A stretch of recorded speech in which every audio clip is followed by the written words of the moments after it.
And then I also noticed on your website that you deal with the subject of pornography Yeah, and you tie it to abortion. Can you explain that a little bit? Because that's an interesting idea that I recognize how it ties in with the trafficking angle of things of porn feeds trafficking, which relies on abortion. But is there a deeper what else like what do you see in that connection there? yeah, absolutely. So number one, yes, you're absolutely right with that connection to trafficking, and that the porn industry in general is highly predicated on sex trafficking, which is going to result in higher abortions because that industry is predicated on the sexual act, not the product of that sexual act. So the vast majority of cases where somebody gets pregnant as a result of a porn scene is going to end in a termination, in an abortion.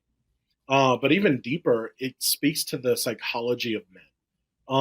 And when a man is deeply affected and deeply invested into pornography, with vast majority of men that view pornography end up addicted to pornography. It becomes less about like, oh, like this is what it is. I can even stop. It becomes an addiction where men can't even stop watching porn. They're so addicted to this, and it goes to the root of when it becomes an addiction, it becomes the object on the screen is just that, an object and no longer a person.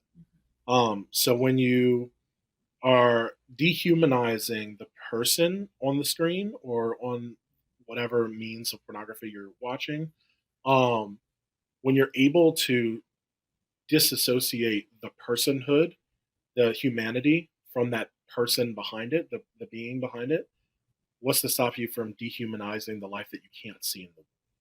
So um, it goes to the idea of pornography feeds this societal mindset of dehumanization tactics.